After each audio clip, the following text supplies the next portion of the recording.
Yo, what's up mga tropa pips? Magandang umaga po sa inyong lahat at welcome po dito sa aking vlog. So atin pong re-reactionan ngayon itong video ni dating ES Medialdea na tingin ko po ay medyo parang gumagawa ng issue sa ICC at parang gusto po niya na maalarma ang mga DDEBs at isipin ng mga DDEBs na nawawala si Digong. So, ito po yung video. Check. Ano pong nangyari ka? Zen Hernandez po, ABS-CBN. Can you tell us what happened lang po? Alam mo, well, before we had a meeting with the ICC, I requested that the former president be brought directly to a hospital because of his bad medical conditions. It was... So sabi niya, ni-request daw niya na dalhin daw po sa ospital itong si Digong because of bad medical condition. Pero nakita po natin na paglapag ni Digong doon po sa sa The Hague ay meron po kagad nakabantay na doktor ng ICC. Doon po sa eroplano may kasama rin siyang doktor. Meron siyang kasamang nurse. Kaya paano mangyayari na magkakaroon ng bad medical condition si Digong, samantalang nag-video pa si Digong at sigurado ko na siya yung nag-video kay Digong at sabi ni Digong na okay siya. Tinatratado ba tayo nitong Medialdea na to? It was a 24-hour flight. He just came from Hong Kong, not allowed to visit his home, not even allowed to see a doctor in a hospital before he could be. Ayan. Not even allowed to see a doctor. Sinungaling. 'Di ba? Meron po doong doktor, head doctor ng Villamor Air Base. Pag ikaw ay head doctor ng Villamor Air Base o chief doctor, ibig sabihin, ikaw ang pinaka-expert sa lahat ng mga nandoon na doktor. Maaring meron kang field of expertise pero 'di ba, kahit ano pa ang sakit ni Digong, sigurado ko alam ng doktor ng Villamor Air Base yan. Tapos meron ding dumating na doktor, sariling doktor ni Digong. Meron ding nurse. Kaya ito tong Medialdea na to gumagawa ng problema to ng fake news to Transported here. Now we made the request for a hospitalization and they gave the assurance that he will be brought to hospital, and I asked for the name of the hospital. Up to now they have not given us the name of the hospital, so we took the position that he could have been brought here directly, and we are told that there is no President Duterte inside the facility. Kita mo, di ba, tukmol? Natural, nag-request kayo na dali siya sa ospital. Syempre, baka check upin doon. Saka, kararating lang ni Digong dadalawin mo na kagad. Kahit nga dito sa Pilipinas kapag nakulong, hindi mo pa madadalaw yan. Parang 1 linggo ba o 1 buwan bago mo madalaw yan. Diba? Tapos itong tukmol na to, pupunta doon, gagawa ng problema, gagawa ng fake news. Akala mo si Digong nawawala doon sa ICC. Ano gusto nitong Medialdea na to? Magwala mga DDEBs. Diba? Kita nyo talagang gumagawa po sila ng paraan para magalit ang mga Pilipino at pumuntang EDSA. Buti na lang wala nakikinig. We are at a loss. Meron ba nakikinig? Konti lang. This time, I think this is part of their grand plan, no? To kidnap the president, to extract the president from the Philippines. Diba? Ito dapat tuluyan to ni General Torre na obstruction of justice. Sinungaling. Anong to kidnap? To extract? Diba? Pinagsasabi nitong, ay nako, nakakabuisit. Diba? Alam nyo sa totoo lang, gusto kong reactionan lang to, kaya ako po piniplay, pero nabubuisit ako kasi alam naman natin na kaya hindi si Digong pinatignan na doon sa nire-request nila na dalhin sa ospital, doon sa Villamor Air Base, dalhin daw doon sa Cardinal Santos. Hindi napapayag si General Torre. Bakit? Once na ilabas niya yan sa Villamor Air Base, mag-iinarte ang mga DDFs, mag-iinarte ang anak. Yan ang mangyayari. At pag dinala yan sa Cardinal Santos, magkakagulo, hindi na maibabalik ng Villamor Air Base. Haharangan na yan. At isa pa, kung ano man ang kailangan gawin kay Digong doon sa Cardinal Santos Hospital, nandun na nga yung doktor ng Villamor Air Base. May sarili na ring doktor doon si Digong. Diba? Arte na lang to, drama, para makakuha simpatya tong ogag na to. And brought to a jet without known destination. I was even forced to join the plane without any valid visa. I was forced to join the plane. Sisihin mo si Hanilet. Diba? Hindi sumama si Hanilet, kaya ikaw ang pinalit. Ikaw ang nag-volunteer. At tapos ngayon, forced to ride the plane. Forced to board the plane. Sinungaling. General Torre, kasuhan mo na yan. Obstruction of justice. Coming here. Sir, can we expound lang when you said that there is no President Duterte inside? They are telling me that there is no Rodrigo R. Duterte inside this facility. Okay. You requested for a visit today and it was approved, sir, right?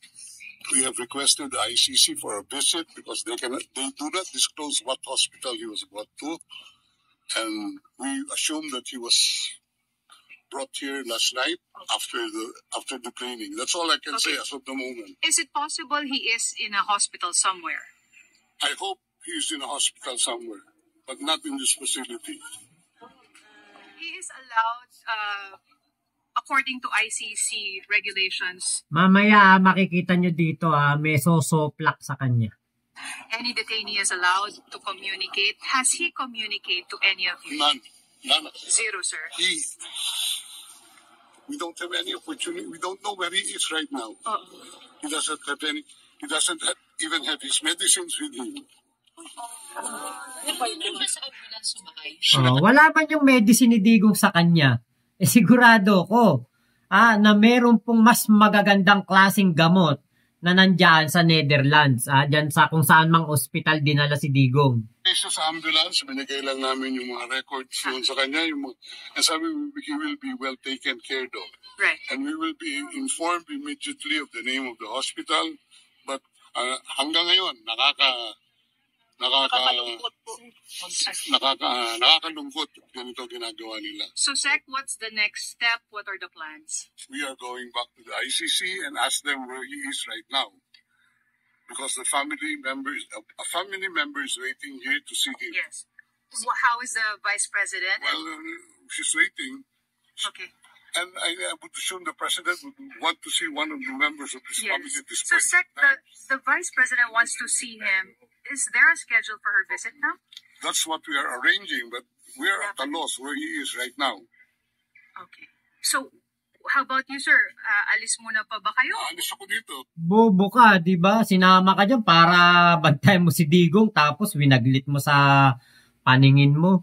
Tapos sisisihin mo ICC. Tanga ka pala eh. Dapat hindi ikaw sumama dyan. Pinapalabas nga kami. Oh my God. Anong gusto nilang gawin? Standby ako dito, ang lamig-lamig. Ano po yung response nila sa inyo nung nag-request po kayo for a visit? Wala. Ayan. Wala daw, request for a visit dito. Wala daw ano dito. Walang preso by the name of President. Sir, hindi yan totoo kasi nandoon kasi Di ba? Sir, hindi yan totoo.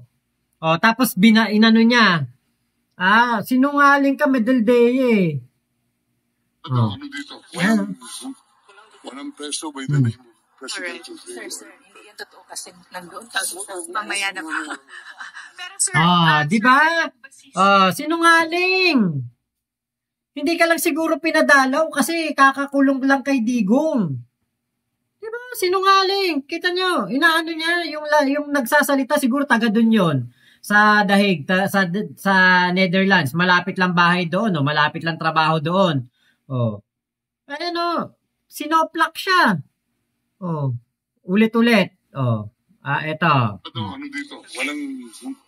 Walang preso by the name of President Jose. Sir, hindi yan totoo kasi nandoon Mamaya na pa. Oh. Pero sir, the Diba? embassy said that you're allowed of Diba? Sinungaling. Sinabi nung may nagsabi sa kanya, hindi yan totoo. Huwag kang mamaya ka na.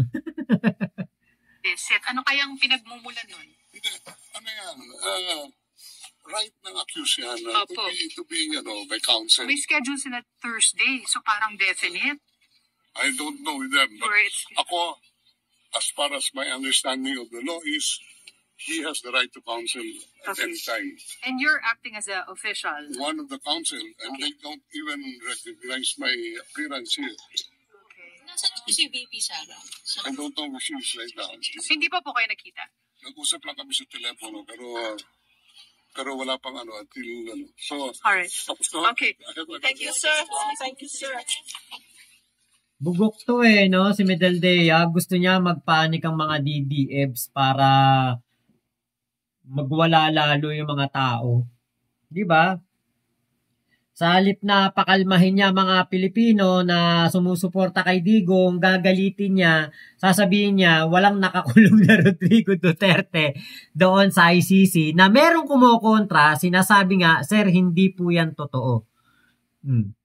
Diba? So, ito po, siguro ito yung isa sa mga tagapayo ni Digong, kaya napapahamak si Digong, itong si Medaldea. Kasi katulad niya, ipapahamak niya si Digong, na sigurado ako na nasa mabuting kalagayan, sigurado ako na hindi ito nawawala, sigurado ako na ito'y naalagaan. Hindi papayag ang ICC na may mangyaring hindi maganda kay Digong kasi nasa jurisdiction na nila to. Sigurado ako na hindi papayag ang ICC niyan kasi syempre, 'di ba? Grabe ang matatanggap nilang backlash niyan. Pagbatikos ng buong mundo kapag may nangyari kay Digong. Kahit ako, magagalit ako sa ICC. Pinagkatiwala sa inyo yan. Diba? Ibinigay lang yan sa inyo para litisin, tapos mawawala dyan. Tapos may mangyayaring hindi maganda. Diba? Kahit ako, mabubuisit ako sa ICC kasi ang gusto natin, mapagbayad si Digong sa kanyang mga kasalanan. Paano mapagbabayad kung nawala? Naku talaga. Alam nyo talaga, ang hirap po talagang intindi ng mga DDFs. Ang hirap talagang espelengin ng mga DDFs. Kapag pinasok mo yung mundo nila, para kang napunta sa mundo ng mga engkanto, mundo ng mga lamang lupa, parang mga mundo, mga impacto, di ba?